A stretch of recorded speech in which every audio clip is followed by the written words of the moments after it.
Alrighty, here we go. That might be enough for a small painting like this. This hopefully will save me some time. Kind of fun seeing all that paint out there like that. Now I can take this here. I'm just gonna rub this around on here. Pull it on down. Whoa. Getting a little too feisty there, Bill.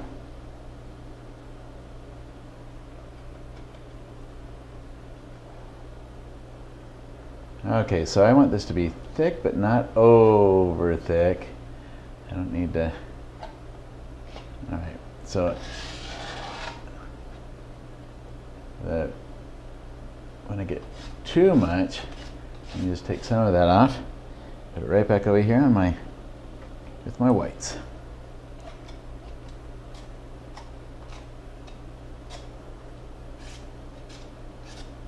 There we go. All right, I'm excited now. Get the paint going on there. That's always fun.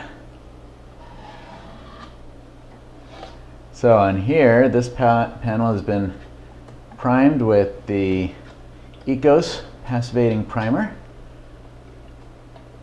And it's nice and white. Great looking primer.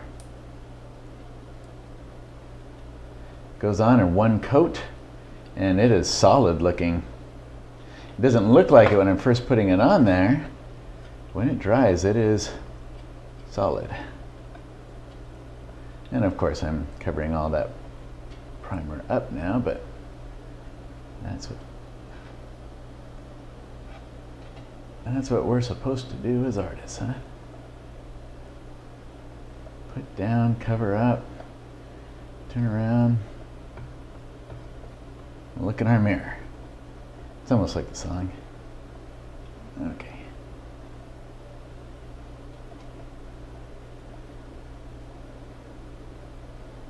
I can take one of these and mix it around in here.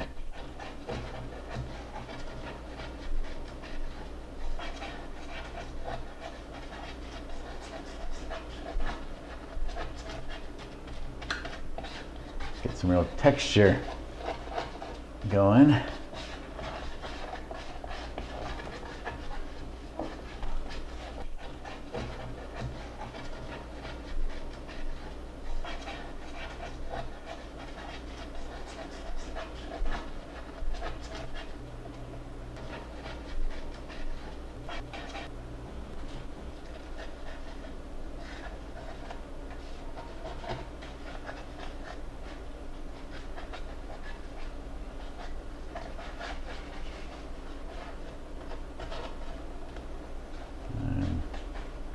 Decided I like a lot of, I just want to get more and more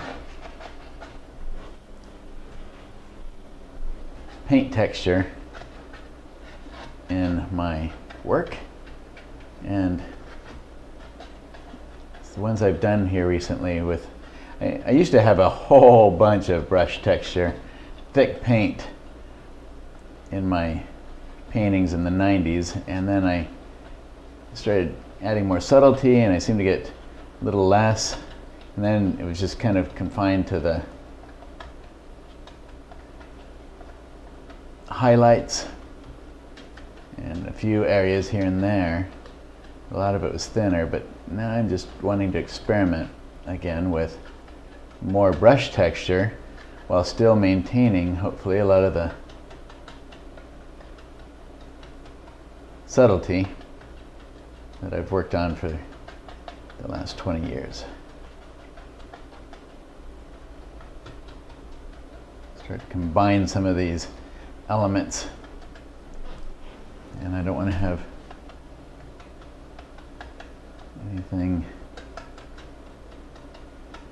any pattern here.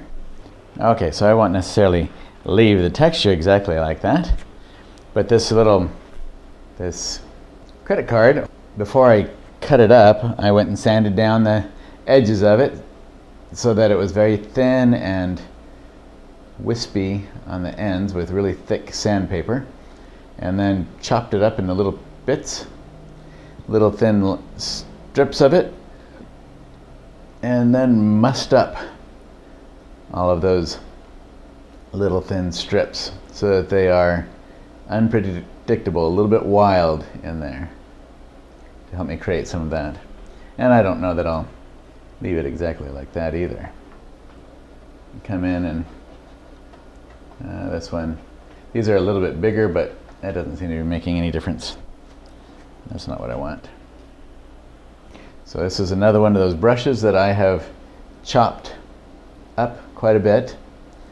Got a really bad haircut. That hairdresser did not know what they were doing.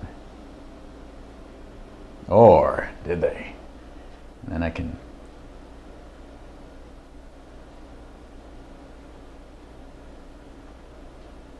vary that up here and there. So just experimentation, playing with it all, seeing how it works. Okay, so done enough with the white. And so the reason for this is I'm going to be putting in a lot of fun fall foliage in here, and then towards the back it's going to be a lot of lavenders, grayed down lavenders back there, so that all this bright foliage here really comes forward at us. And then I have all these tree trunks right here in the middle that are fairly dark, but there are tons of little tiny branches and bits of leaf everywhere around in here. The sunlight that's everywhere, it's just dazzling. It's reflecting off all those little branches and bits of leaf that are strewn all throughout the painting. So I want to capture that. I want to capture that feeling of light. And since I will be using a little bit this broken up brush here, I'm going to mix my paint with my palette knife so I don't have to try to mix with a brush that's all chopped up. I want to know what it is and exactly how I'm mixing those colors. So all these colors that you see here, I just used these on a painting, and I had them over here to the side, so I just pulled them out into this area, because a lot of this will work out well as a base for some of my colors. Like here, the gray, the lavenders that'll be in the back, and much of this, it's fairly simple to mix these up. This green color here can be mixed from any combination of yellows and blues. Even taking just a touch of the phthalo green and putting it over into this spot will work. With some of either of the cadmium colors, mixing it to find the right warmth in here, and then some of that transparent oxide yellow so that it grays it down, it tones it down just a bit, and maybe a touch of like the blue black or some lavender into it even to tone it down. And then this is just a combination of the darker blues and a little bit of the yellows over here, a little bit and a touch of red, even maybe a touch of the cad red medium in there, and then this gray blue color we can get fairly easy with the ultramarine blue and quinacridone red and a little bit of yellow. Even a touch of this green right here mixed in with that can help to create that, and some white, of course. So each of these colors is very easily mixed. That's why I wasn't too worried about just bringing them out and using them. Okay, so I'm gonna mix up some of this. I think I got probably carried away. I was thinking I was gonna need a bunch of it, so I wanted to mix up a big batch, but I probably won't need that much. By the time I get white in there, that's a lot of paint. So I'll use those as well in the trees. And then to tone that down, get some orange in there, some more white.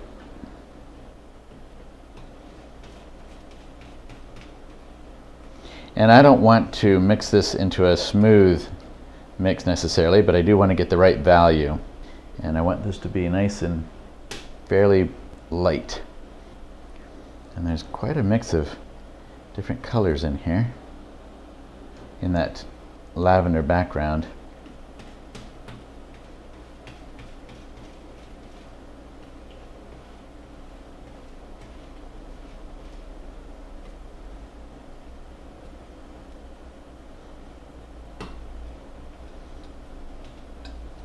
I don't want to overmix. Gives me a lot of variety right off the bat if I don't overmix.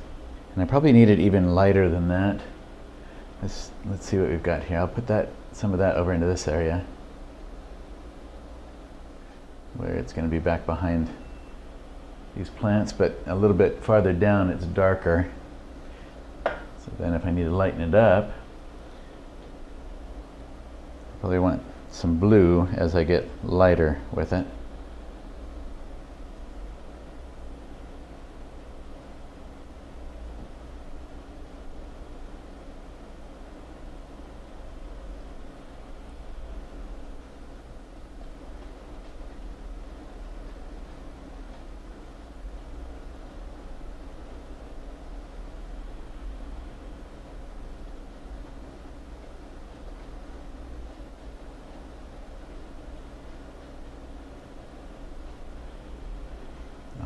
Down into here. And that goes off to the background, and then we're going to have a little bit of that back in here. Mostly the yellows and the fall color foliage, but definitely some of that back in that area.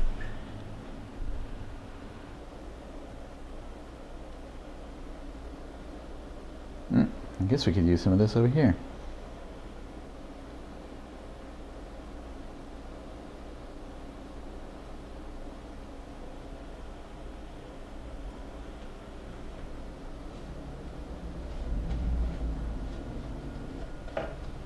Here at the bottom.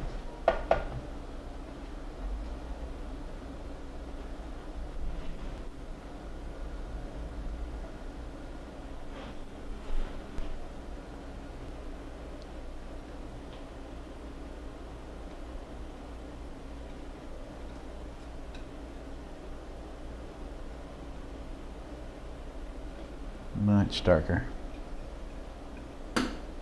Right along this area here. And it's nice and warm too.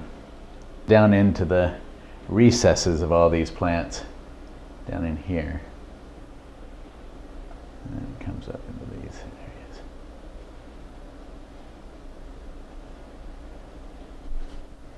Not so much up that way, but.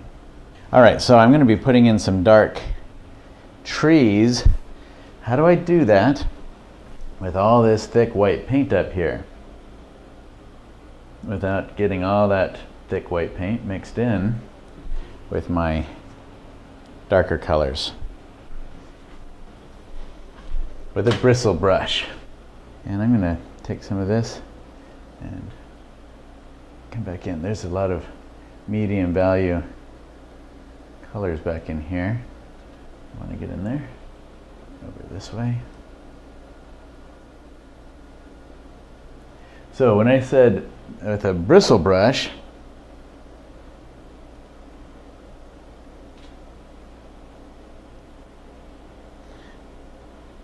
it's because it gives me enough control that I can work right on pushing it right on through that thick paint. And I'll demonstrate that here in a moment. But it has to be done in a fluid motion. Can't be timid or nitpicky with it. And this is an experiment, so I may end up having to come back in and wipe some of that out. But we'll see. And that comes over to about here.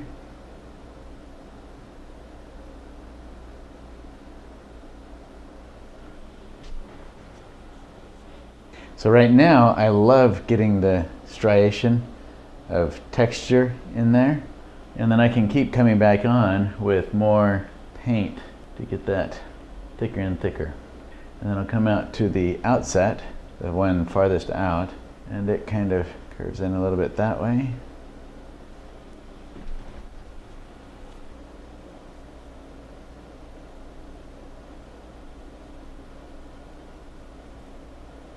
Mix those greens in there so it's not too syrupy of a lavender blue, bluish red lavender.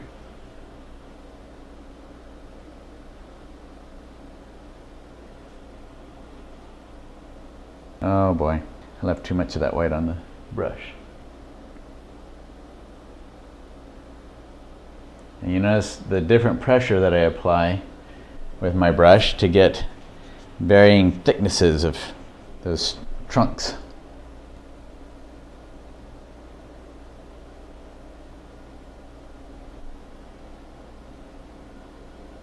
Kind of like that one. Maybe I need to move this one over some. Yeah, that's about where I like the straight one here. I kind of like the composition of those. I kind of like the compositional arrangement of those trees, the way they are to an extent. So I think I'll use that.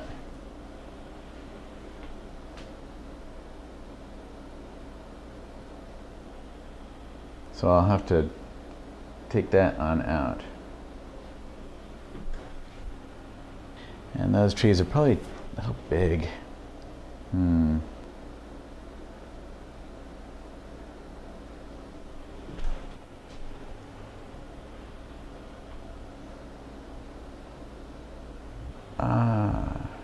wonder if that would be better. I think so. Where those come down. So this one comes in here and then curves back out a little bit here. And then that allows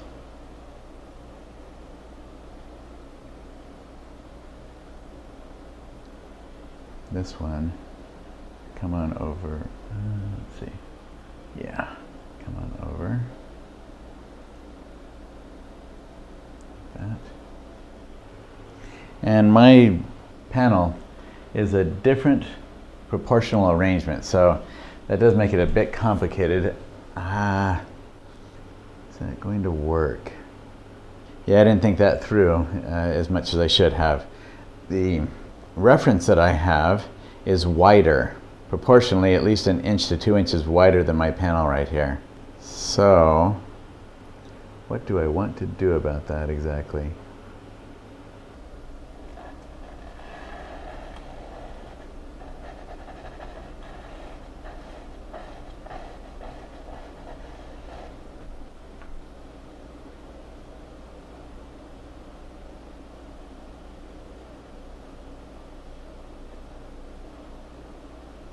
So I really want to come down then with the angle here, down like into this area, angle that off, and then up into the plants.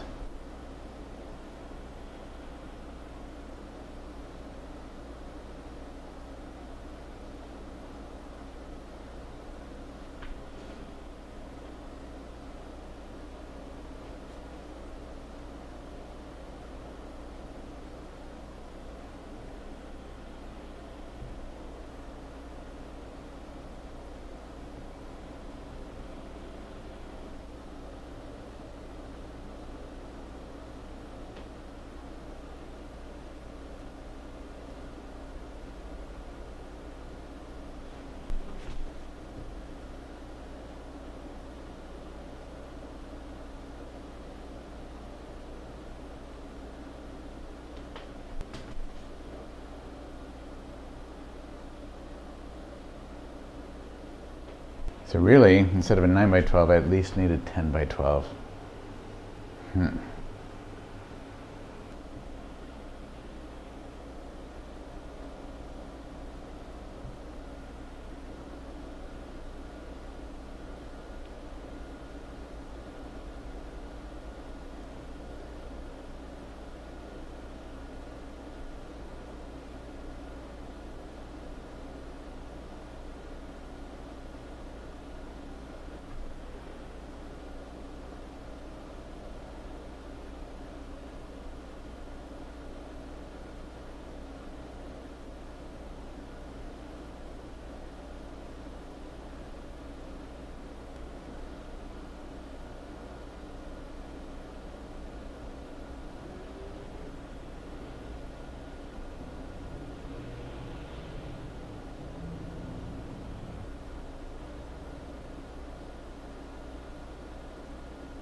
Aha. that guy is.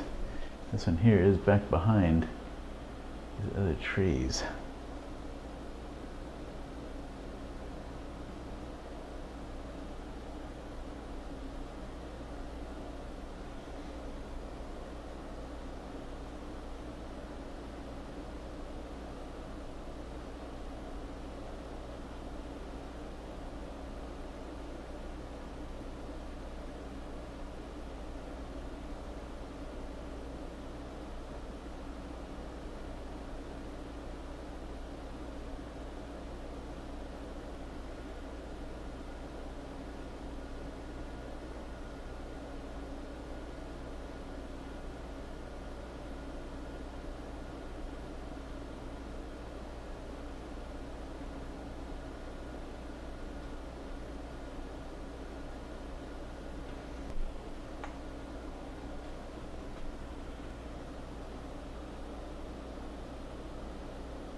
This looks like a very warm branch up here.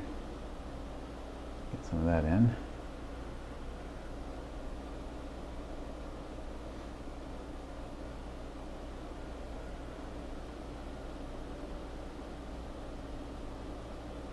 You see, with all this paint on here, I can get a lot of these little branches and they feel like they're integrating with the rest of the background.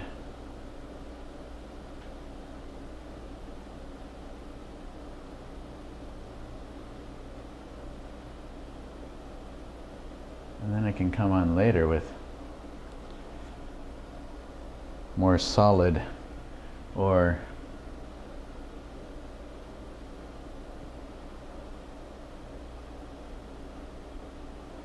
not solid. I can come in and manipulate some of these later if I need to, especially since this paint's going to take a while to dry up.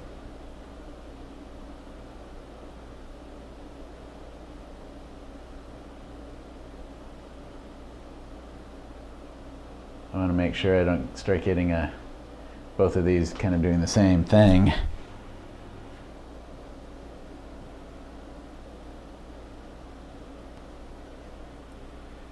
So right now it's feeling a little bit cold, isn't it? Because all we have is white and lavender, very cool colors. I guess white's not technically a color, but I think you understand what I'm talking about. Everything on here is cool. We'll start to warm things up here pretty quick.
Then I come back in and I just kind of disrupt the edges a bit so that some of them feel like they're a little bit farther back in there into the background than others. And that's just to get a variety of light and shadow in the background.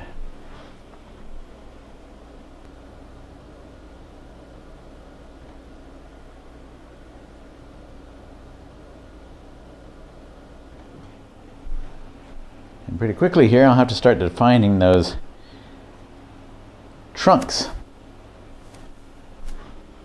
These trees here, I'll come in and start defining them more with some warmer bark color and getting the yellow foliage in here as well.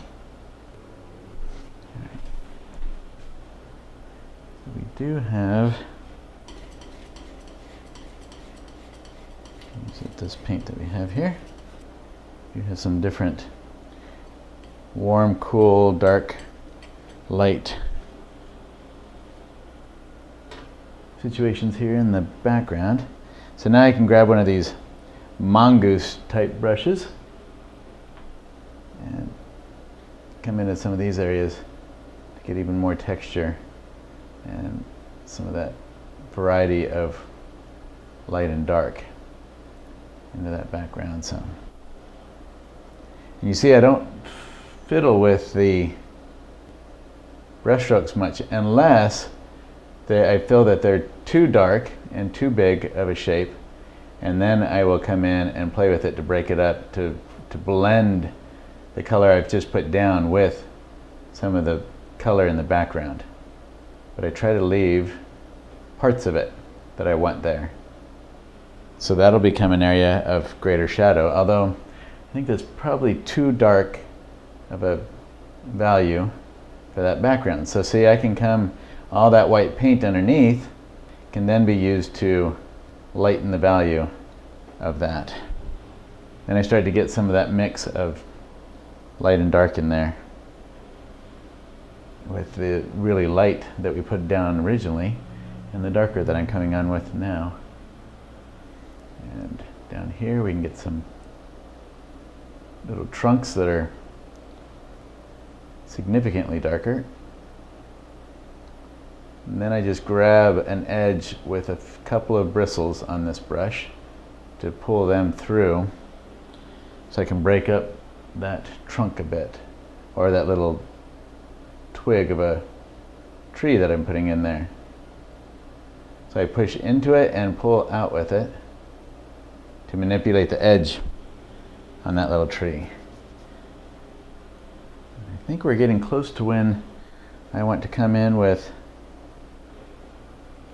the bright yellow foliage and plants, leaves, and all the life that's going on in here. I just wanted to make sure I got well established a lot of the lighter lavender colors. And this will eventually, I'll come back on top of with some warmer tones in those branches. Okay, I think maybe I'll work on some bright, some of that nice, warm, wonderful yellow.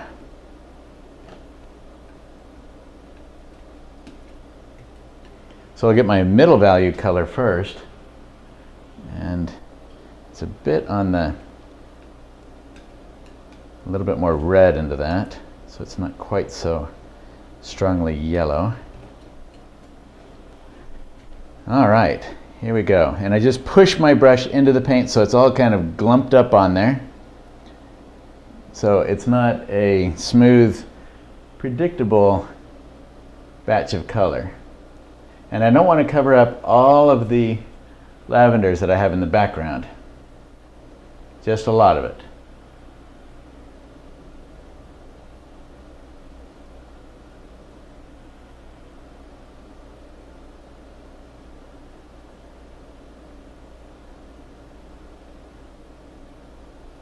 And there goes. I put those branches in knowing that I would be disrupting a lot of them. They were not,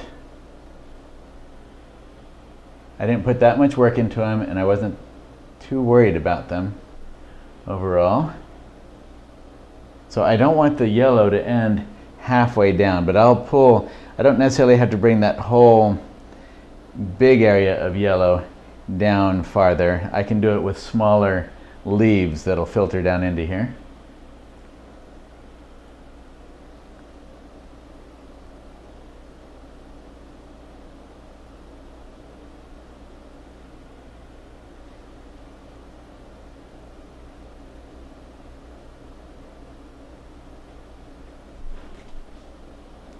is going off in the distance, but not quite so strongly yellow. Back here.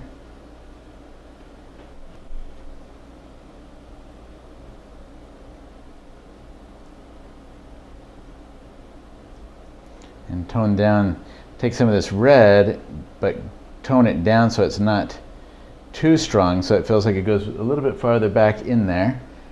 And come into some of this area with it.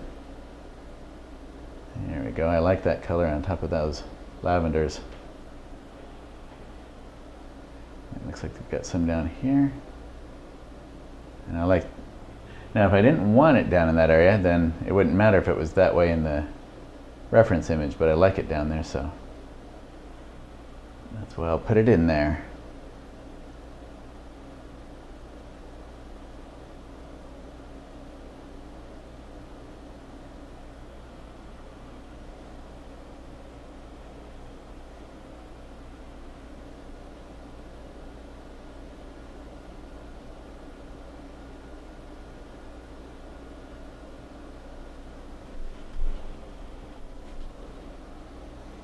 Mix. Start to get some of that, those leaves that have fallen down into this area.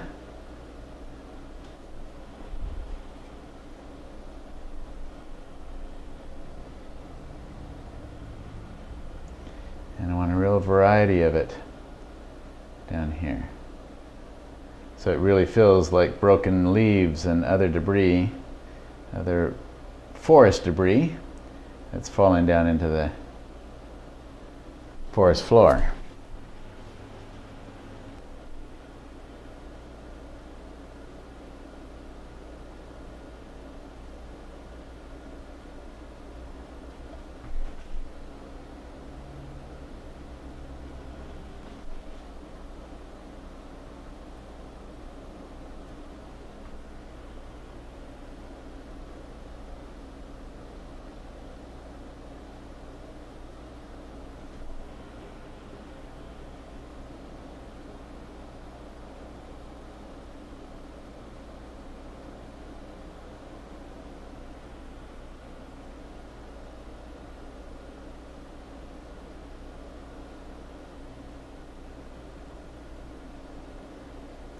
And with all this thick paint on here, I can just keep coming in and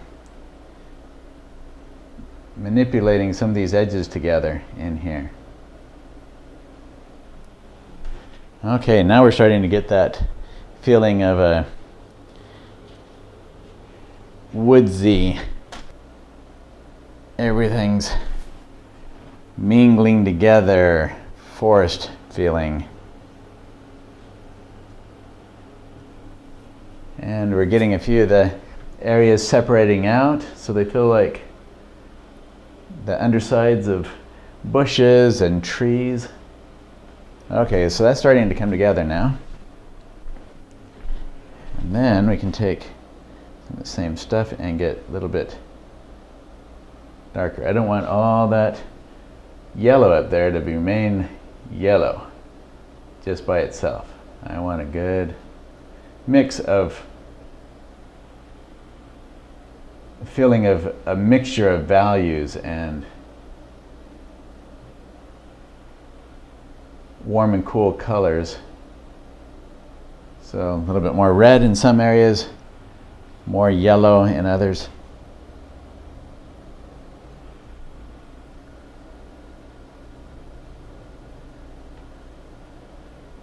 Little leaves that are hanging down around places.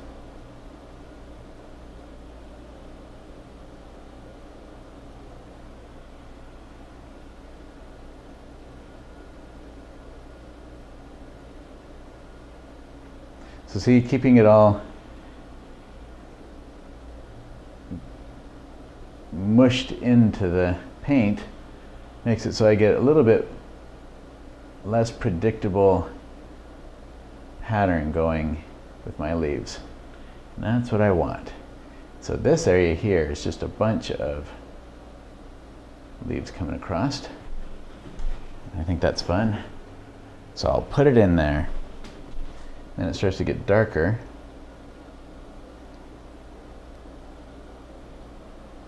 Some of the areas.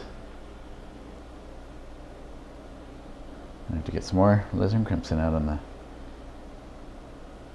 palette.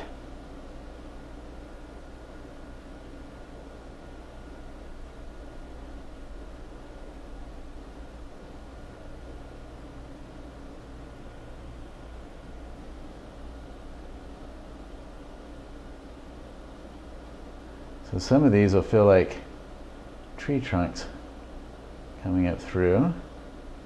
Now there's leaves.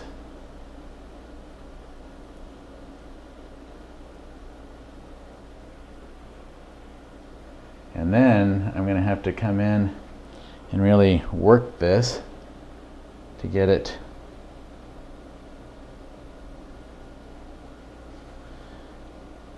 so that it doesn't just feel sloppy.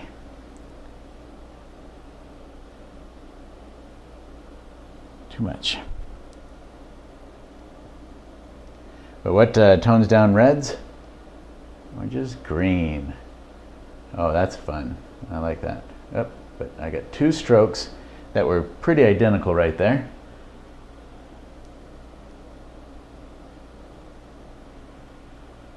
And then there's an area of green leaves over here that I like a lot. So we'll get some of that in there.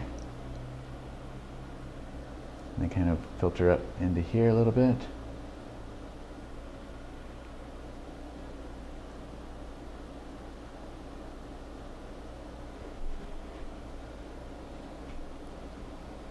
Actually, a little bit more yellow into that.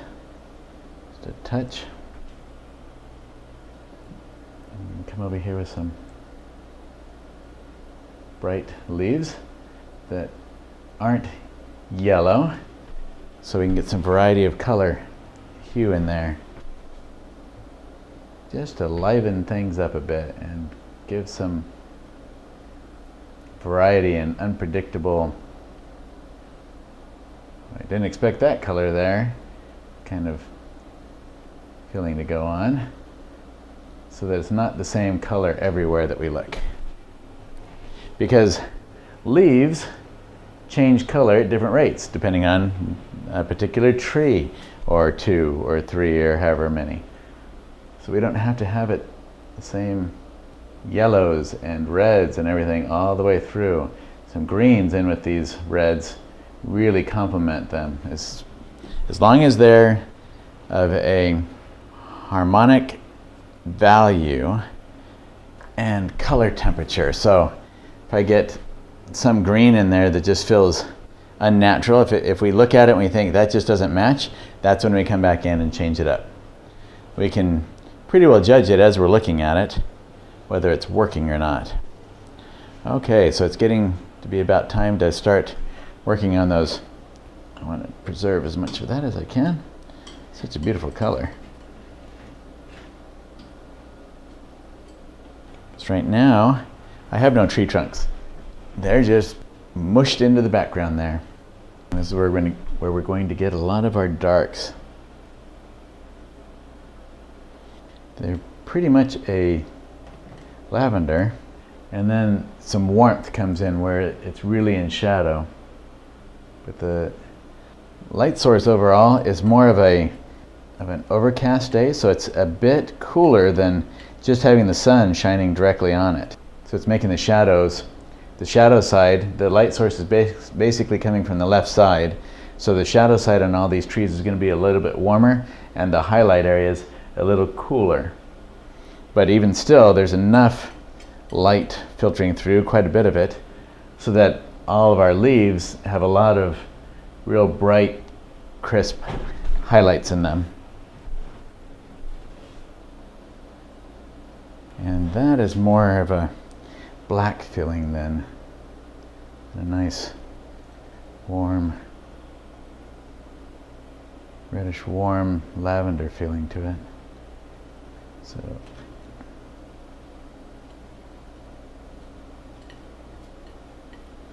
And that's basically because I'm out of my quinacridone red on the palette here and my alizarin crimson.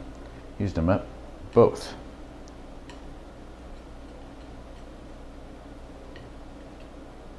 It's still more of a brownish, but that's closer. Uh-oh.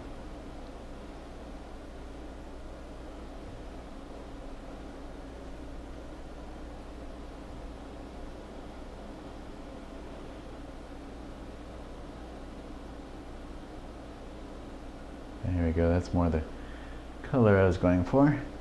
And then it kind of breaks up a lot as it comes back into there. Goes back behind the other trees.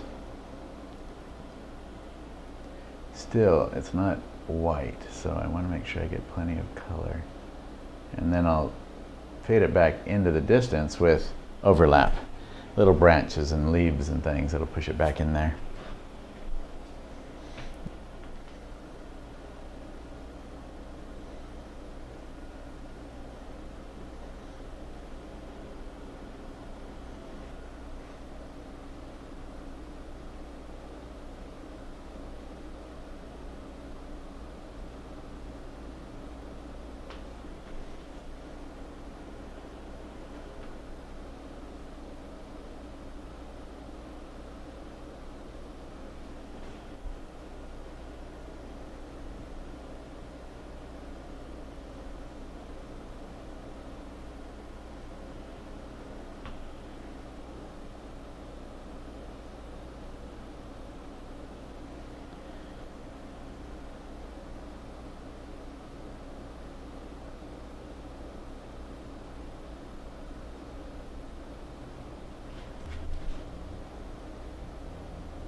And I'll probably have to cut back into that one a little bit.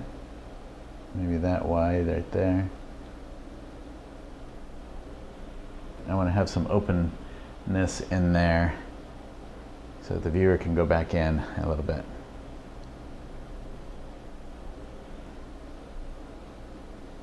And then on the outside edges here, we get that darker shadow popping into there. Oh.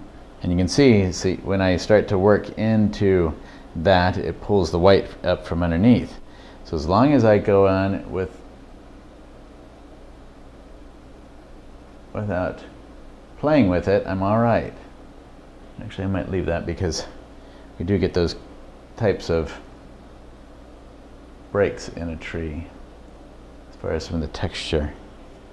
And I can play with those, putting some highlights on top of them and pulling down through with some darker area, and then also get some real, oh, nope, I pulled down through and brought up the white. There we go, I want to push that back in there some. And then I'll smooth that here in a bit, like maybe right now, just pulling it up through softly into here.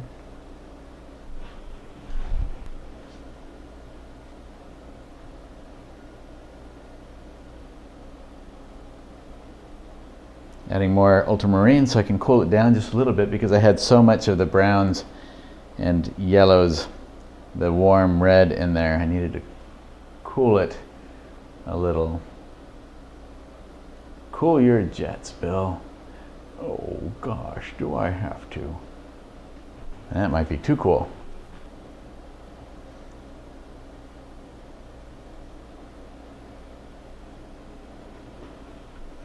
I've got back in here. I don't want that to be as obvious or as strong of a value. I want it to push back some.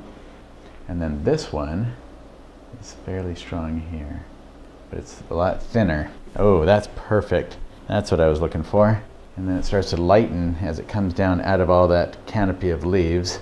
And then as we come down that tree a bit, you get some right out on the edge here, darker, just so it's not, I need to get some color into it so it's not blending right into the background. But I don't want it to be as dark, so I'm going to mix a middle ground color and then tone down that lavender so it's not quite so strongly lavender with some transparent oxide yellow. There we go. That is much closer to what I was thinking about. It's not as strongly dark as the other colors, but it also takes it and pulls it away from that background. And see, then I can come in with some changes here and there if I want, just to break that up some. But I think I'll continue to pull that down. There we go. I like that color. That's working. So I've still got a lot of that lavender to play with all the yellow foliage around, but it's a lot different color than what I have in some of these others. And I can break up some of this texture with little bits of leaves and other branches coming across them with the overlap. But now when I look into my mirror, I'm getting a lot nicer separation of elements in there. All right. And then this one, same thing. We've got, oh, it's a very strong red, more of a warm red probably than what I'll be putting in here. Right over here.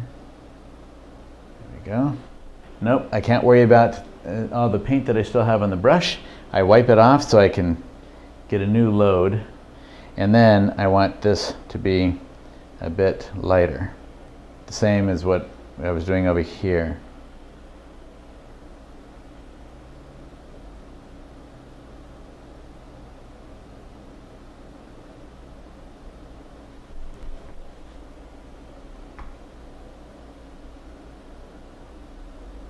Oh, that caught the white and started pulling up what was underneath. And since I can't see behind that sign, I think I'm going to pull this one down past the other one a bit, just to break up that line, the way that the trees are all going in a line like that. So we've got some stepping forward, some stepping back.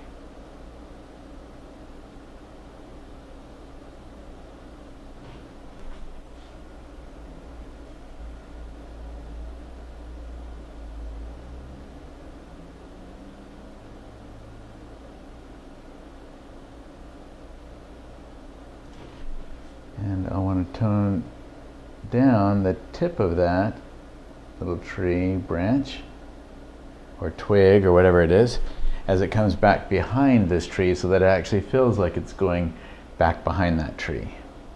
If it's too dark against the light of that other tree, it'll pop it forward.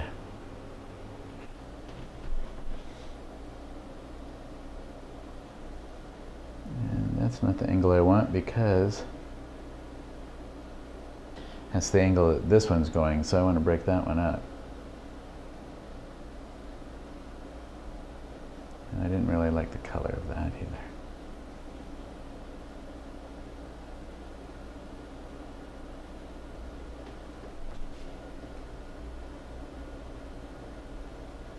Even though that'll be underneath the frame when it's done, I don't want it there to look at that and have it feel off in my brain as far as the repetition of angle there. In fact, I think maybe I'll just really emphasize the difference in angle.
That tree back here is moving so strongly off that side. I have to make sure that it's not too strong in comparison with what I have here, so that I keep the viewer here in this area, but still giving some variety to these verticals here, coming in with some diagonal lines as well. There's a nice color for a tree that I just noticed.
Okay, putting in some of these middle value, cooler shadow colors in here, just to give some variety. I know it's a cooler light, warmer shadows.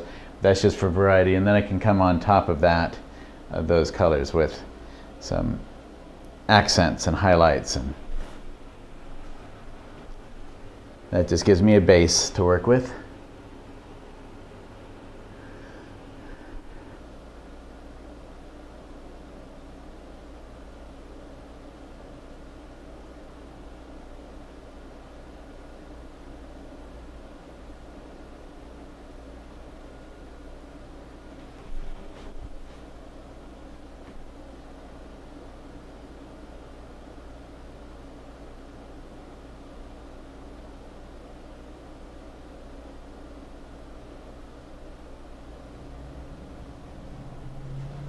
And I just widen that tree out too much.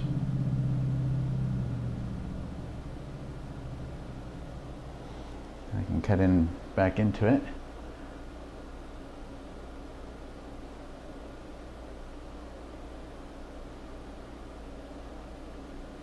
And hopefully you can see that all right. At the angle of my hand I had to do.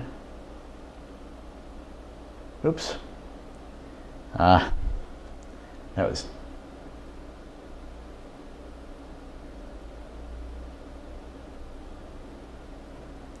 trying to push that in. I was not very steady, was I? Okay. And then there are going to be some trunks back in here that have some pretty dark areas on them.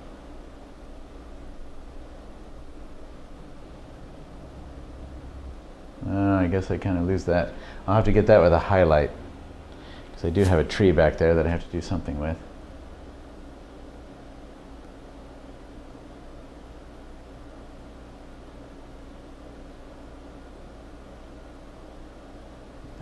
We're getting close now. It might not look like it quite yet, but we're getting close, I hope, if things progress well enough.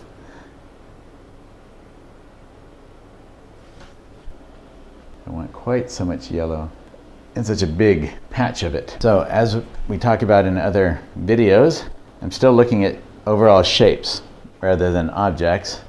So that made up a shape. It was a yellow kind of square shape, and that was making a purple square here and a yellow square there, and they were competing with one another. So I needed to break that up and probably need to bring in even more of the lavender color, but I want it a little lighter than what I have mixed up right here. So it is definitely not easy to work with that much thick paint underneath, especially all that white that I put down. But to get the effect that I had in my mind, I thought it would be beneficial to get some of the texture and the striated blending of the branches and the leaves and everything intermingling with one another. The background and the foreground intermingling a bit. So it's not for the faint of heart to go after it like that, but hopefully it'll give you something to play with, some things to experiment with at least. Now I need to ground these trees. I don't know if I want that. Kind of like the way it was light back there. Maybe a little bit on this one. Just help pull that forward some. And then I've got, I can start to push this tree back. Oops, I didn't want that thick. Push that one back behind the other, behind this one, especially since it's right in the middle. And then I'll just kind of pull it like this down in here. So it's kind of a little closer to us, going up through there. And we can start pushing that one back behind this one. That way they're not competing focal points, especially since this one is a little bit closer to the center. The center is actually right in between them, isn't it? Just about. Where's that? Maybe where that white line is right there is the center.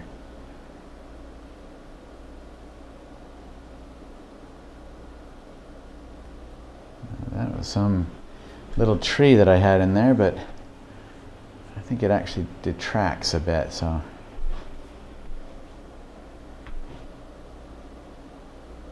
It's more a mix of things in here rather than one strong trunk of some small tree. Might help.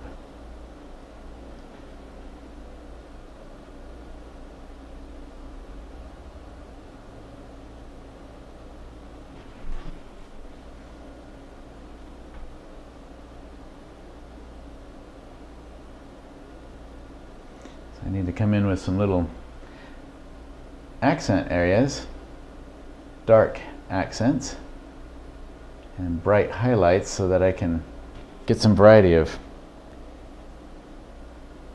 dark and light in this area as well. Oops. But I don't want to get lines of it going. I want to have a little bit of a randomness to it. Let's see, can we do something with this? These are a little bit hard. They're pulling the paint that's underneath right off of there, so I'll have to use something a bit different than that. Maybe this little brush that got scrunched will work. Just to create little pockets of shadow underneath the leaves that are strewn around in here.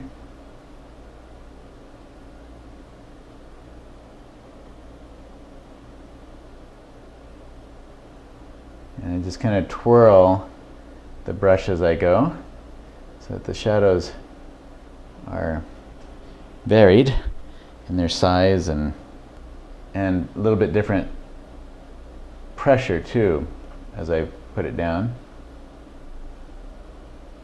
so that the size of them, the strength of them varies also.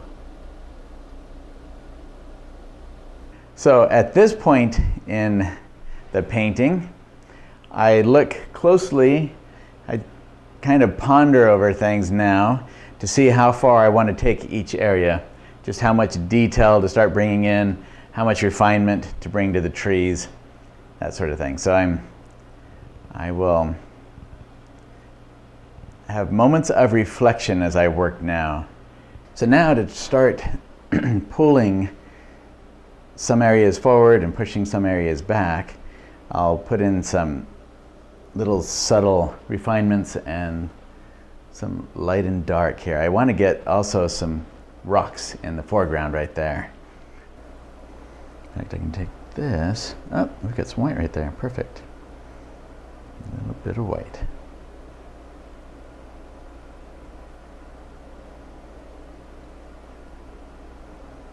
All that. Don't want a surprise awaiting me when I touch that. To my panel, I don't want that extra white to get on there. I don't want white in my rocks. But I can take like this little rock here, or this little dark object, turn it into a rock. That's what I meant to say. Just by getting some highlight on there and some different. And when it comes to rocks, I just play with the structure a little bit until I get it what I think is a fun design for it. It's not always an immediate knowing what I want from it.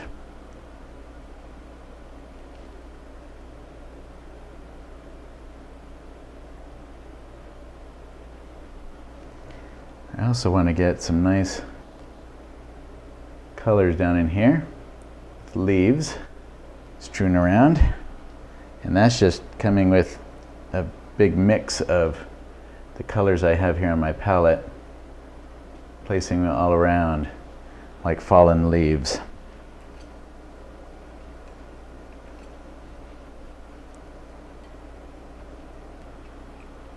Pile is starting to get a little bit thin, so I need to come in with a lot more paint to add in here, so I can start to get some thick little accent colors all around in there.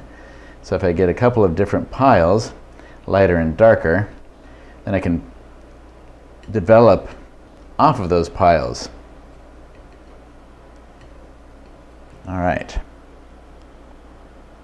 And even coming in with something like a palette knife with a little wisp of a branch here and there. I can use any kind of tool. I've got a lot of paint on there, so I have to watch that.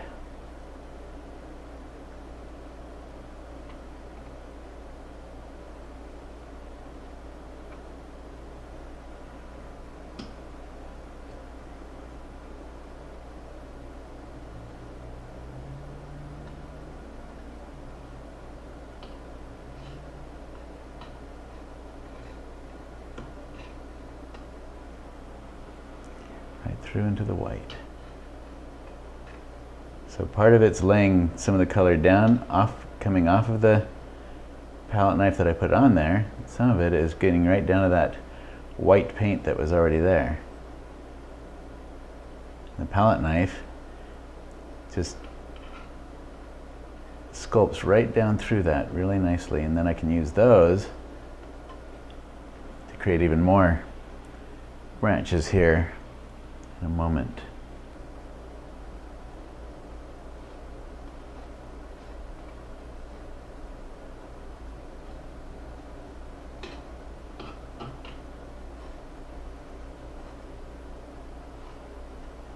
How easily we can make little plants coming up through. And then even going across a rock like this with a nice spot of color. Go right over the top of a rock like that, if I can get it to come off my palette knife correctly. Cover that up. Start to integrate that into the foreground. All right, so we're starting to get some nice little accent pieces, accent bits of grass and leaves and other things going in there. Little twigs and branches, and that starts to get fun. Let's see, maybe just a bit here and there. Start to push that one back some.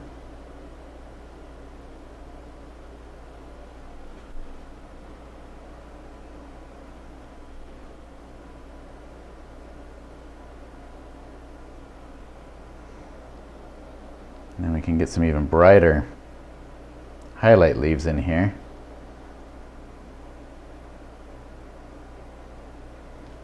Right out into an area where I want them to be visible, but not in a dead center kind of spot. I want them placed off to the sides here and there in spots to help lead the viewer throughout the painting.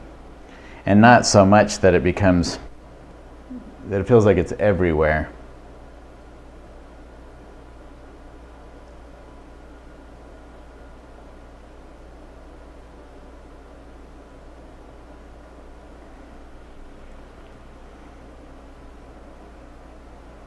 And also come in with some nice little dark accents. Let's see. I'm not sure that I like those though. Less is more in that case.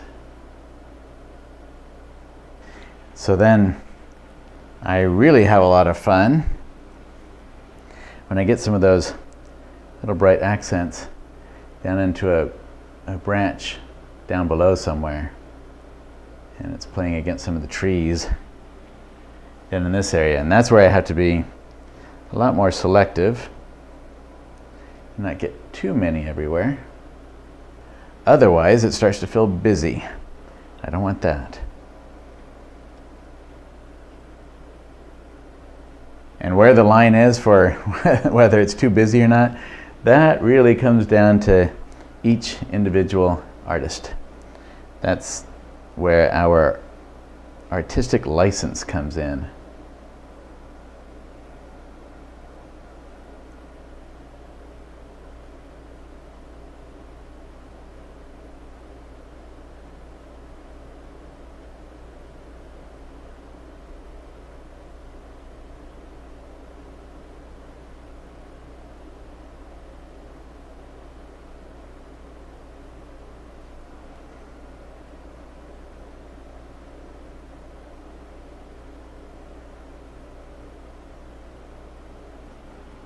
I didn't like having that same red stem there as what I have as a leaf back behind it. So that's why I decided to change that up some.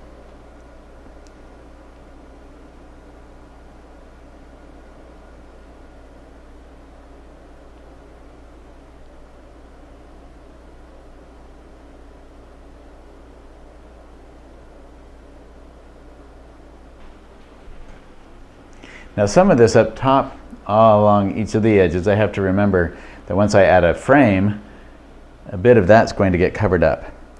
So I just need to keep that in mind when I'm thinking about my composition and placement of some of these little shapes that I'm putting in.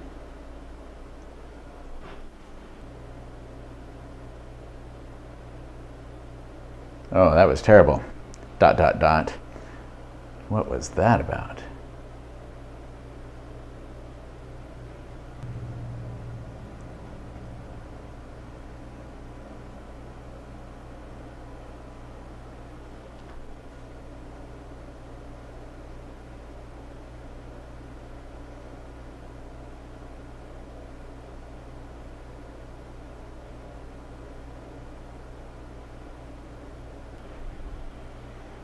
Just trying to see if I would like that kind of color on one of those trees for some variety.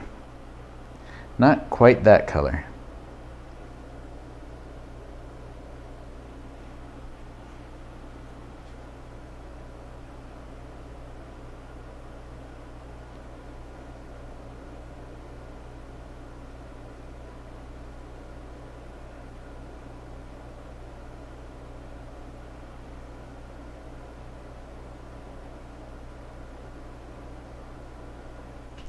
That's how with that white paint I can come in and start to pull that back in a bit smaller.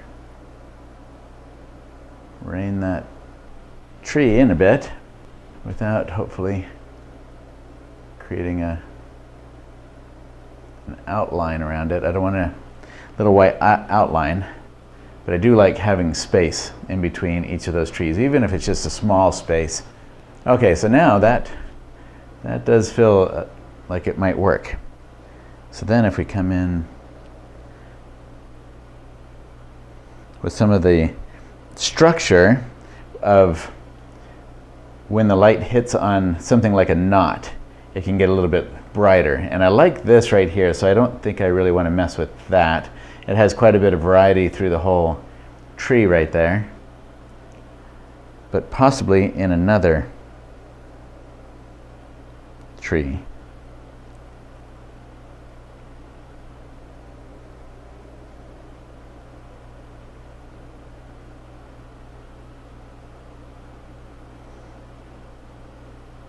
Something a little bit warmer and bright. Might be nice right there. And I know white's going to cool that down a bit. And then I can grab a little bit more of that red. Just enliven that some.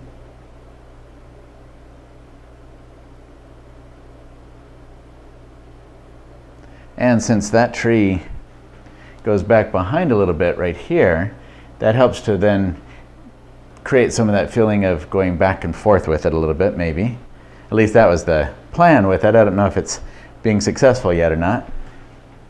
Okay, then get some of our bright leaf structure down in here. And so when I start putting in these bright leaves, it looks a little bit random, but it is not entirely, because I am looking for where there's a shadow, something like that I can put a highlight on top of, so that it creates that feeling of a hole or some other. It's giving a more three-dimensional quality to some of the little dark spots. And I don't want to put it on every dark spot, and I don't want all of them to feel the same. I want to get some variety with it. But it's a great way to help bring a little bit of that feeling of depth and distance, and even into small little spaces. And how much do I really want in here? Oops, that, not so much. So you notice how easy it is when we do something like that. We don't have to go panic and think that we have to suddenly wipe that right out of there. We can play with it a bit and experiment and see what will work. Now these, I don't want them to be that as strong as they are right there, but I want to come in with something a little more rich into some of those areas, and then give me something to put something else on top of. Like that. And then, even if I get rid of most of it, there's usually some little remnant, like even at the very bottom edge of that bright stroke that I put in there, there might be some little remnant of that red color, and that visually becomes something for it to, that optical blending that we talk about. That's what I'm looking for with something like that. It might be so very subtle and yet still be an effective addition to the painting. All right, then I can come in, see if I can get even a few little darker accents in some of these trees, like knot holes or turns in the branch where the shadow comes to a little bit. Somewhere like this, maybe.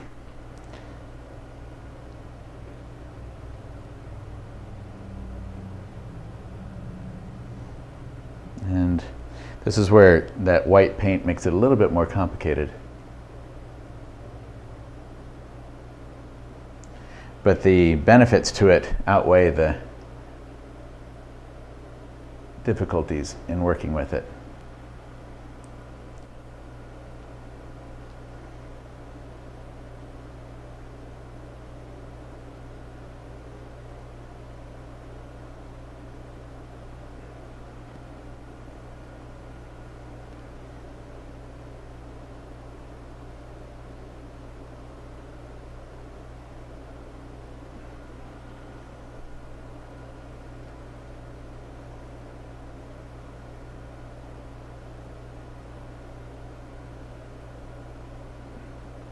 So you can see now how all the little changes, like the darks that I put in the beginning, some of the lighter areas, how all of those are starting to then create that dynamic feeling of a forest where there are rocks and fallen trees and bushes and branches and all these things combined that are creating a very living space. Lots of things going on. It's a nice overcast, kind of misty day, a little bit solemn, and yet those misty days are when we can get so much beautiful color to work with. Very rich color. Because we do have those middle values that we get to play with. And that's the best time for exciting color.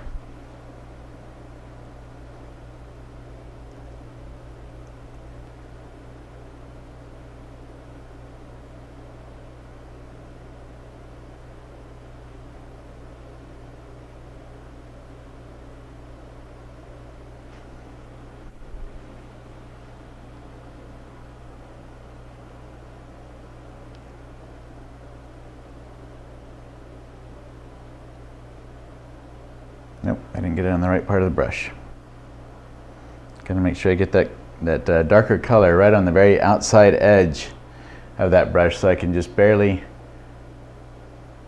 drag it down and replace what I pulled off of there. If I need to do that, and I wanted that edge to stay a little bit farther out than that. That was terrible. I need to get my brush more scraggly so I get the same kind of texture in there.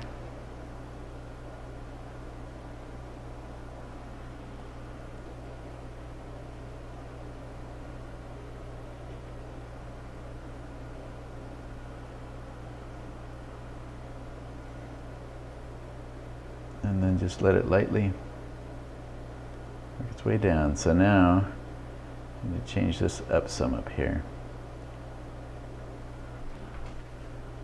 I think I'll change that color a bit.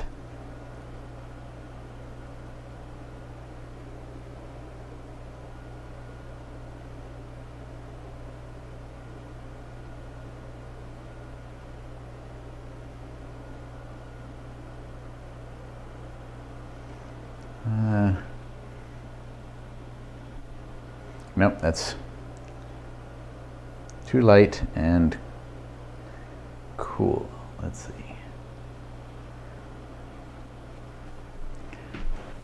I don't know if I wanted to experiment with it, but I don't think that would be right in that spot. Okay, so instead, I'm going to change direction here and go for a highlight in that area instead. See if that might be good for there, instead of trying to recreate the texture I had there, which is possible. I just don't know if I actually want that. I might want to highlight on that part of the tree to help bring that forward some. So I'm going to experiment with some highlights. And do I want this kind of a highlight, or yeah, maybe a little bit more on the warm side.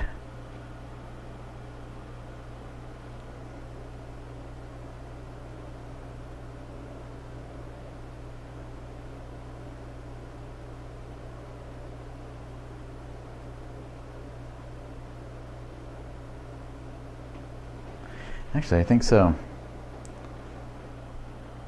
That would be exactly what I'm looking for. You notice I'm just trying to mix it fast and furious in a way that I don't get the color to get too mixed. I want to have the same thing, the striated mix of color. Okay, so that's much more fun. Get some nice light and dark working in some of these trees here. Maybe a bright highlighted edge on that tree to bring it forward beyond that other one back behind there. Oh yeah, that'll help bring that forward, won't it? That's okay. So now I'm on the right track, I think, with that one. Let's see what we can do.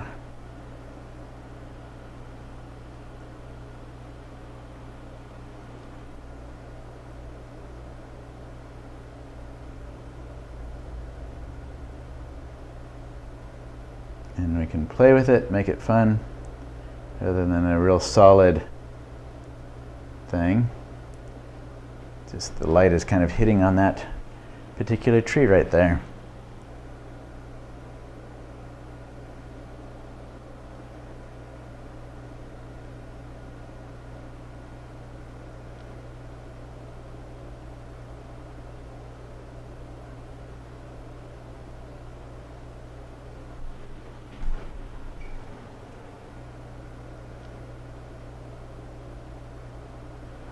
Okay, so this is where a little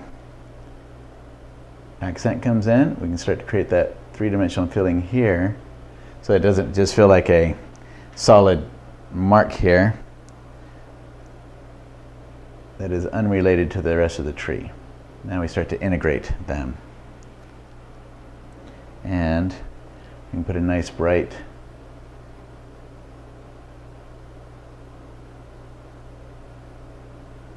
highlight on top of one of those marks.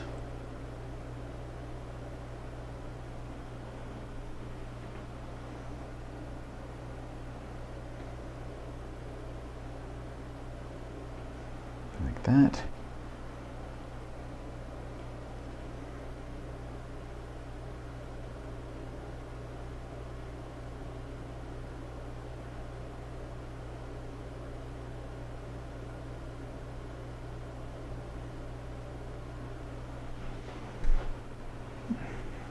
Now I don't really want to do that to all of the trees, but it can be fun to do it here and there to a tree. Let's see. Just want to break that up a little bit.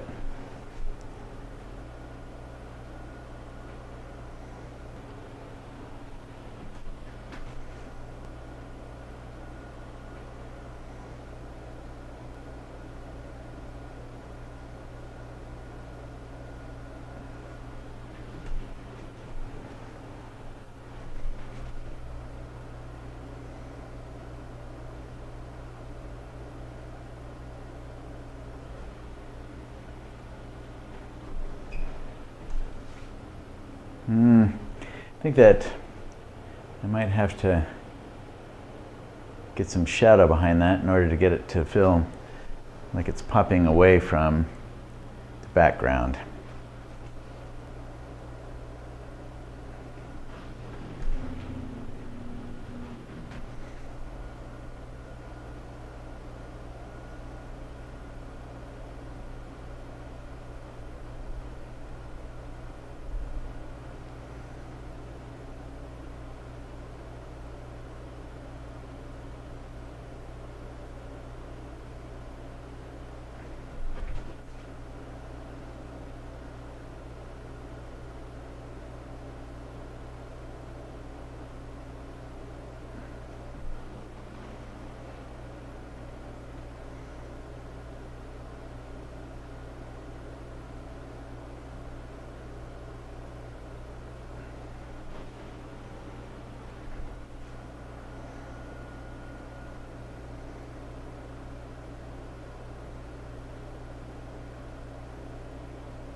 Need some little branches so that this tree feels like it's alive and actually doing something out here. And I don't want it to be light on the bottom of that. Actually want it a darker shadow down there.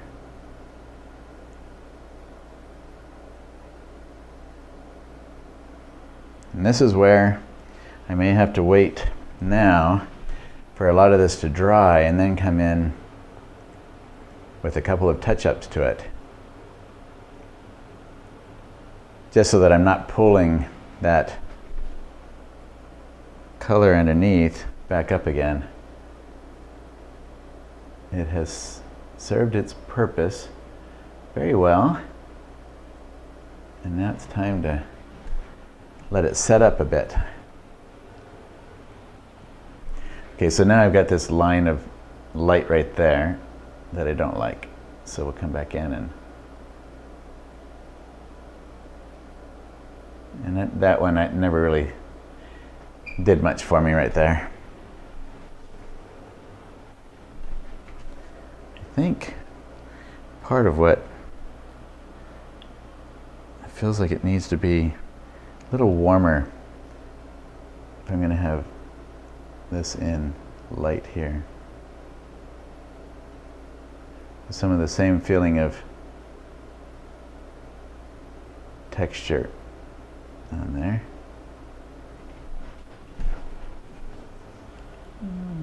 Let's see.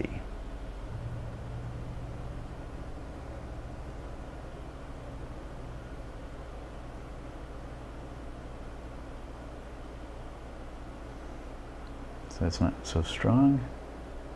Maybe something over on this edge here to suggest that there is some color more than just the lavender in this tree.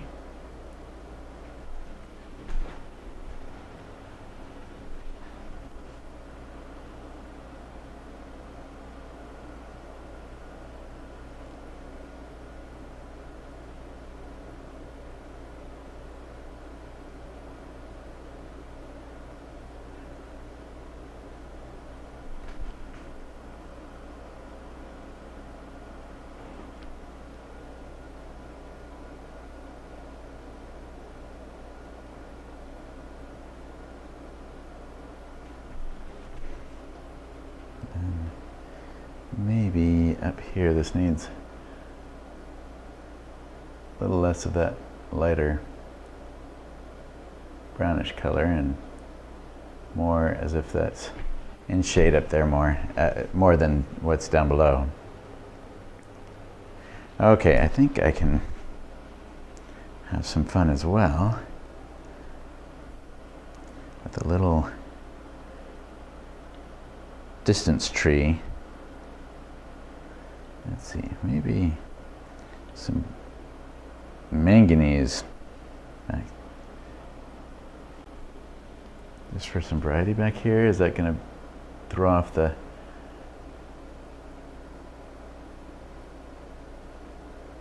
adding too much color that's not there originally? I have to make sure that I don't get the wrong color going back there as far as color temperature and all that.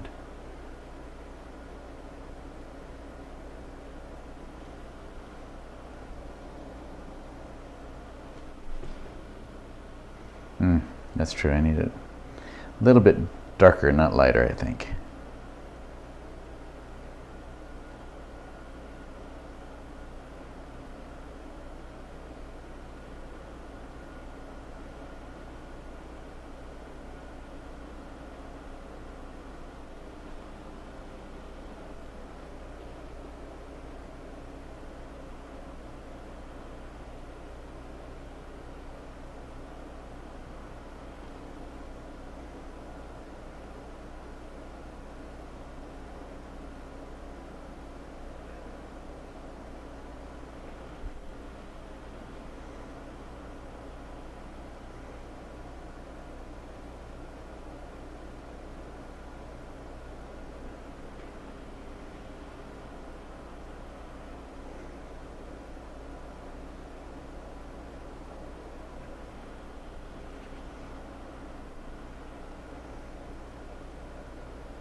There we go. That's getting the feeling of a tree off in the distance.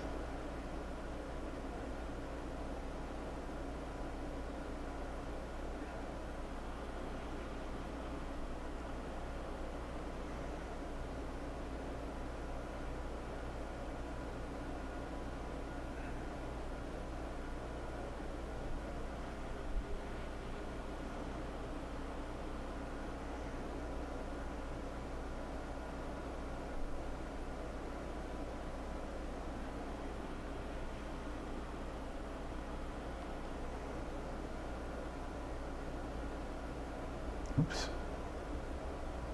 My aim was off at that placement, wasn't it?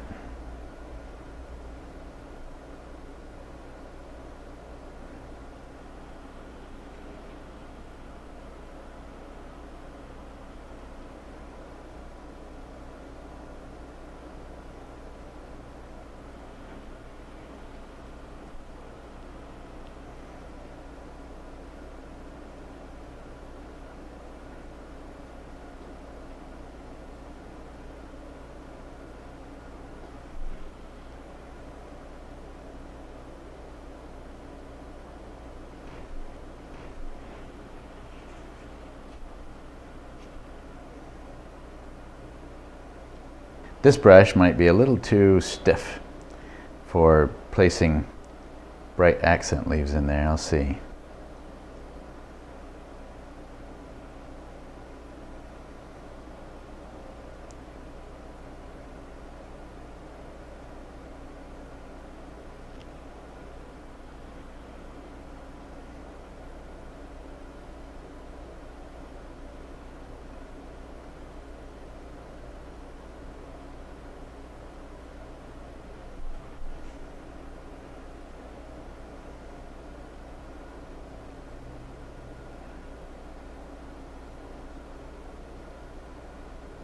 So I just keep turning the brush, getting off the thick paint that I've added on there. Moving it around.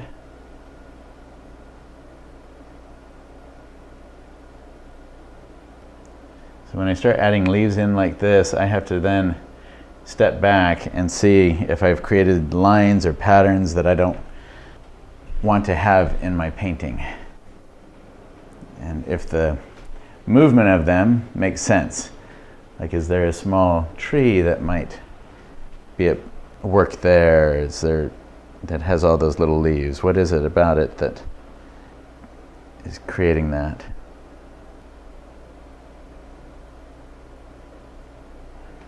I felt like some little tree over here needs to be a bit warmer.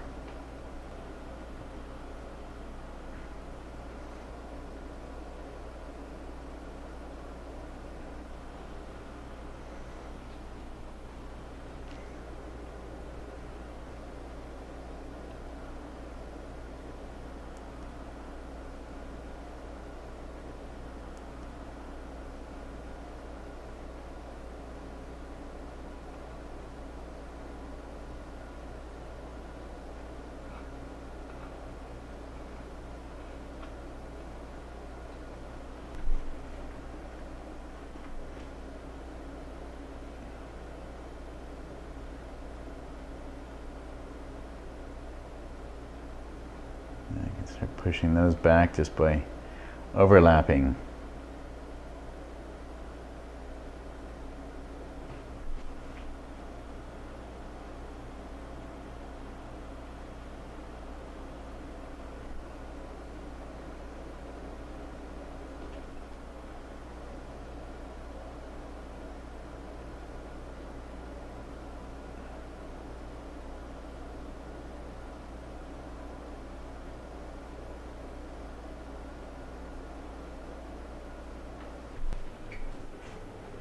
Getting too many little spots of color rather than good-looking shapes. Whoa, that's strong. I like that shape there. It's a little too strong.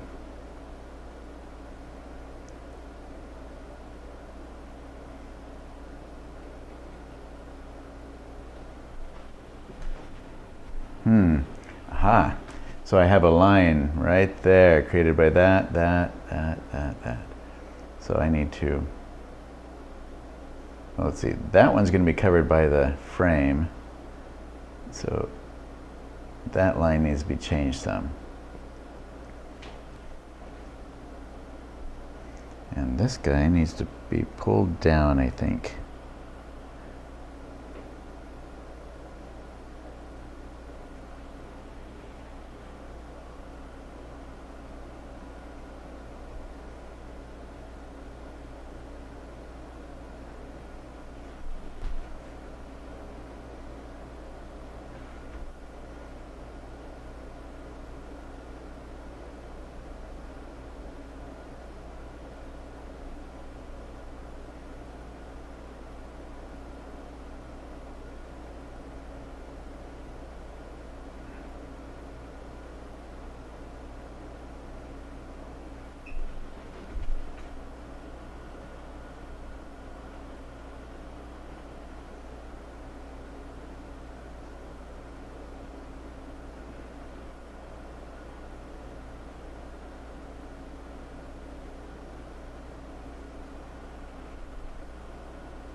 There's too much there.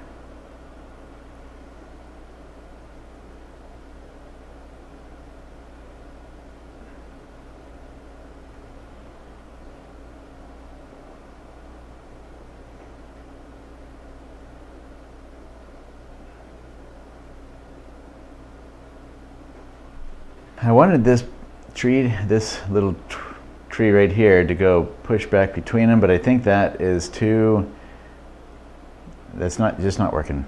It's just not working right there. So I might have to pull that one up and coming in front of both of those trees instead. But then I have to watch that because I get this one and this one going almost in the same direction.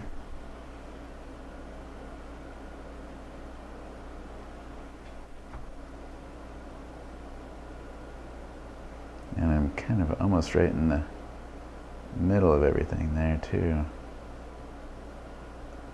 As far as, you know, bullseyeing a spot here, I don't want that to happen.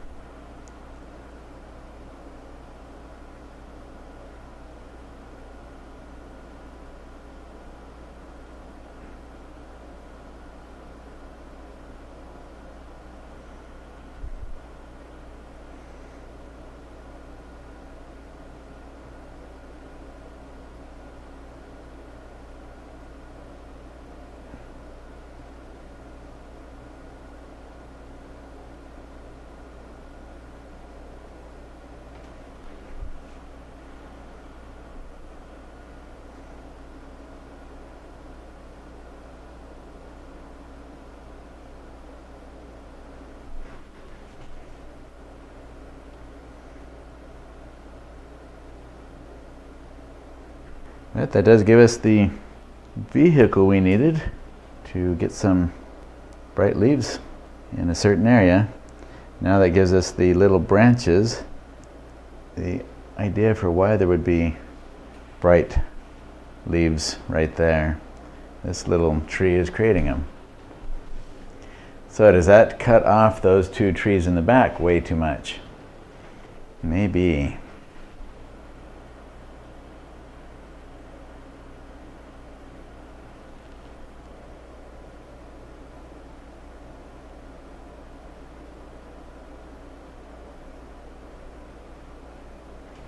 I just noticed I have kind of a line where the foliage goes there to there. I need to break up that shape. So remember, it's all about shapes. And now I have this triangle right here, a triangle down here. The triangle down here, I don't mind it at all, but this with the foliage is awkward.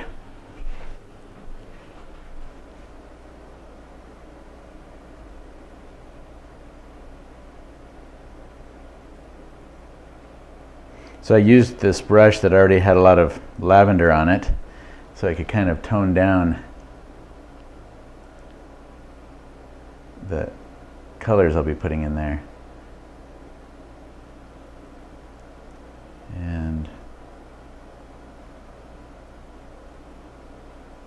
that kind of pulls some of that down through now a little bit.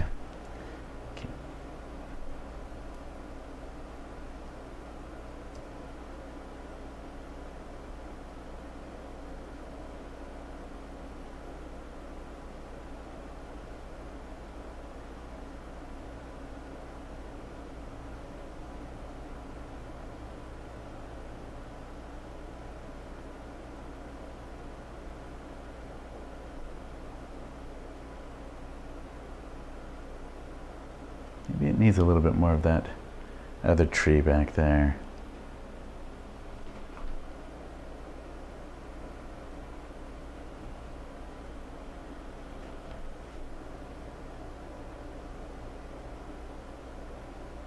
Maybe we just got rid of too much of it, and it would help to break that up. Actually, I think that might be right.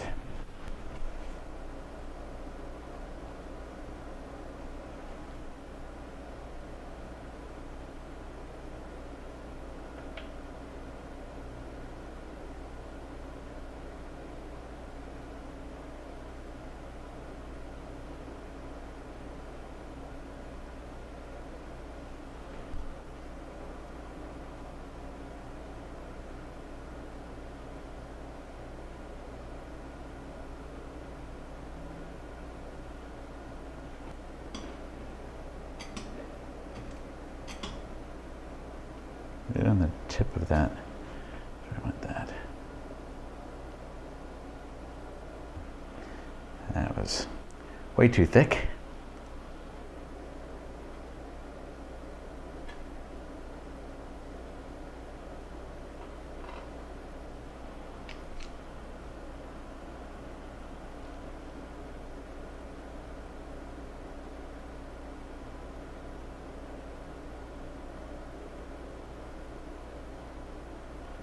There, just break that up a little bit.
I'm getting quite a bit of paint right on the tip of my brush there, so I can lay that in spots.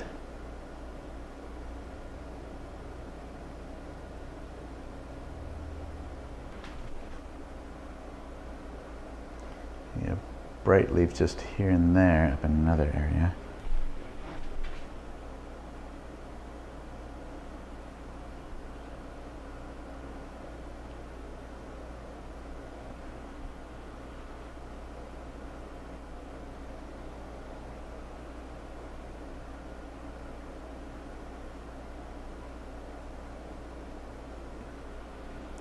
Didn't like the line bone coming on down again. Me and lines, what is it? What is that about?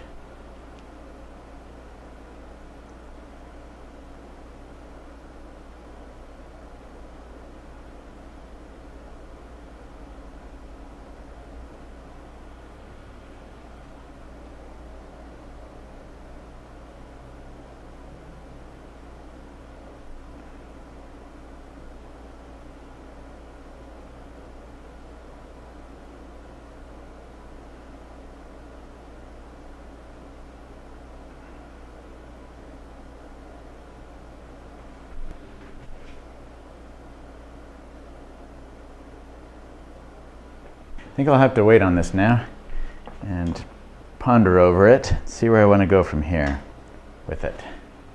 After careful deliberation with my executive team, we've decided that these are ghost trees that need to be resurrected.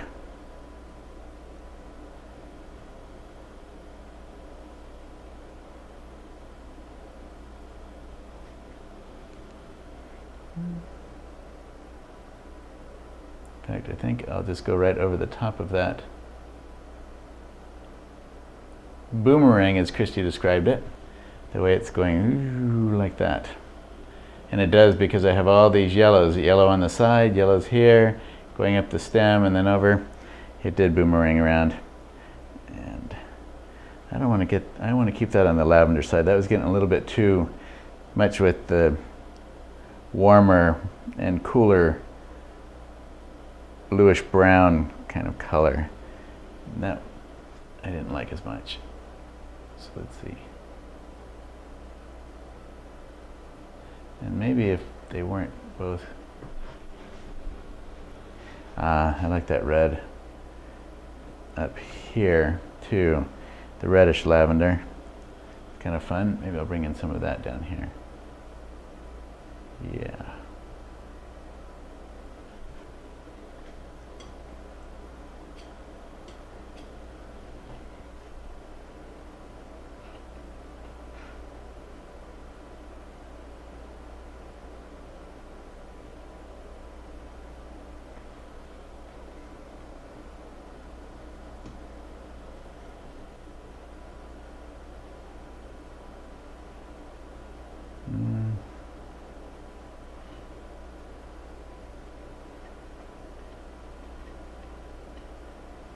Rather than paint coming off, it's more just scraping through all that white that's there.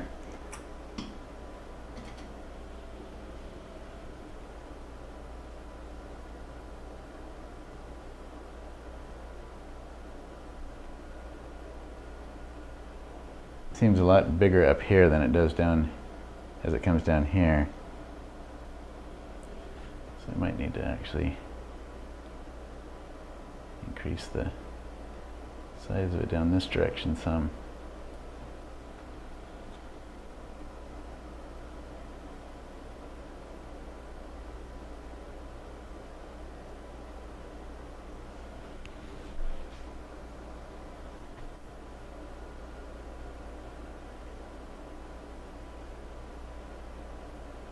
If you get too dark with that tree, you're going to think that emphasis off the other tree stuff too. Yeah, I was looking at that.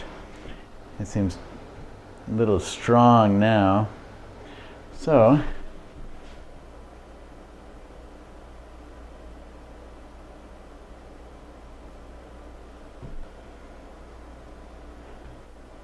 Brush back in there. Just saw this. You kind of have this V, this V. there are two V's. So we'll see this line, and that line, and that line, and that line. You do know that the name of the painting is To V or Not To V. That. So there's two V. There's a few V's there. They're just like real prominent. choom, like that. This one right there. Yep.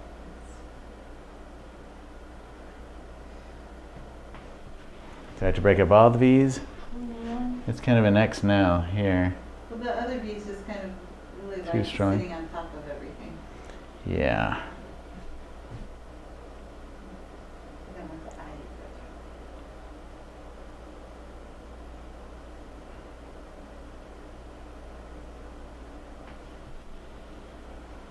All right, sign it, you're done.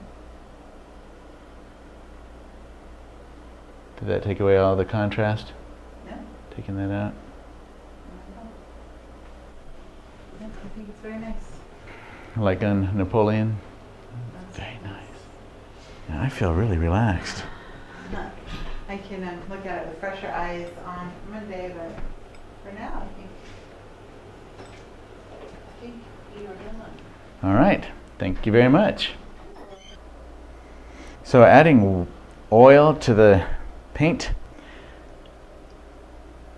isn't going to hurt it it just makes it very fat, which is not a bad thing at all, because you can do fat over lean. It's just, it can be complicated or a little touchy to do it the other way around. But using straight paint for the most part like I do, none of it's really that big of a deal.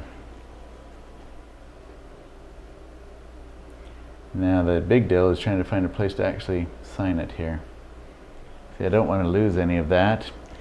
There are many times where I would rather not sign a painting just because I realize I haven't left any good spots for it. You know what I just thought of? I'm going to try what so many others do, especially with thick plein air type painting. So this isn't plein air, I'm not on location, but I approached it very similarly. Like right now my computer is turned off. I don't have it on at all. And so I'm not looking at any pictures to finish this off. I'm treating it as if I had painted it on location. I barely used the reference image. Just once in a while I would look over there so that I wouldn't get derailed from the poetry that we want by seeing all the little details that are in the photograph. So the reason why my monitors, my computer monitors, are 12 feet from my easel, instead of having, I've seen artists who have a monitor right here next to their painting, or they have like a little iPad or something right there, and I could do that. I could put one of my monitors over here fairly easily. I don't want that, because then I'm more tempted to really pay close attention to the detail in that photograph. And the way that I'm painting this is I want to get the overall feeling of what's in the photograph and how that brings back memories of being there on location when I took this photograph. But I don't want to get caught up in those details. I want to maneuver the details that I do put into my paintings so that they feel poetic, so they feel like they belong there, not that they have to be there because they were in the photograph. And this really, to me now, feels like I'm right there. It's kind of a overcast, hazy day, and I'm just wandering through the woods. All right, so what I thought about, since we have so much paint on here, is using the tip of my brush. See if I can get kind of the same feeling I would get if I was using my brush a bit. Play with some of that thick paint that's swirling around right there and shape it a little bit. That might do it. I have some trees coming forward, some pushing back a little bit. We've got overlap going on, and it really has the feeling that I was looking for with that scene. It's a good study for a larger painting as well. Although I'll be sending this to a gallery, it's a good painting just by itself for the effect of it. So there are a lot of different approaches to each painting that we can take. In this case, I wanted to utilize the texture of the paint to help create the feeling of lots of activity. When I say activity, I don't mean like animals running around and all of that kind of activity. I mean branches and little twigs that are catching dark and light all throughout that create that feeling of a real woodsy type of environment. Now, there is this spot right here that's a little, as it becomes a shape right there. I'm not sure about that shape. I think it needs to have some light lavender in there. Ooh, that is not light lavender at all. It has to have white lavender. I'm close to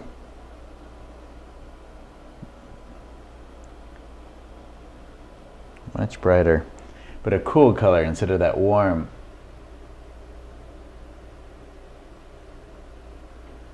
Rather than so much warmth back there. It just didn't feel right as a shape.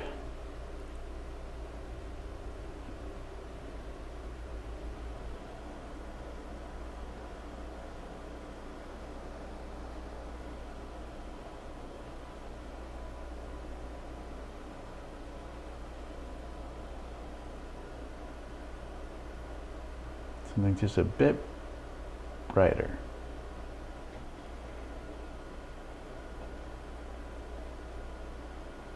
Scratch back down into some of that white paint we have, and that might get us bright enough. There we go.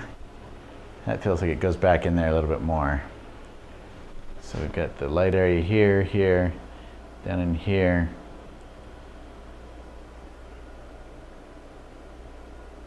Not quite so much.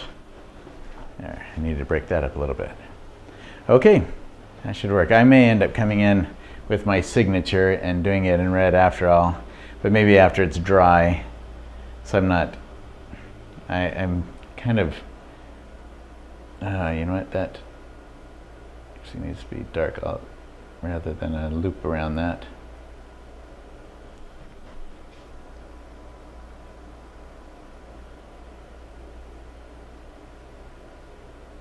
There we go. Did I just cover up the N a little bit? That's all right.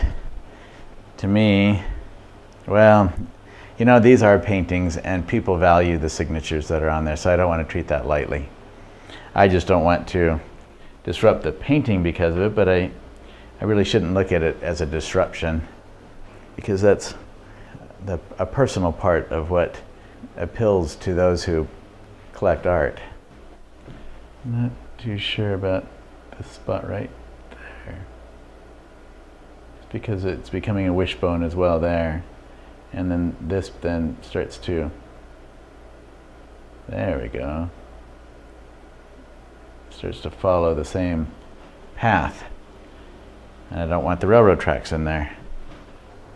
So then I turn around, look in my mirror, and determine if we're captured everything. Are there any other shapes that don't belong? Do all the values and colors seem synergistic? I think so. Great. That I wanted also to approach the painting the way that I just did as a way to change things up a little bit, so that you never feel as if there's one road to accomplishing what we're trying to do as landscape painters and artists.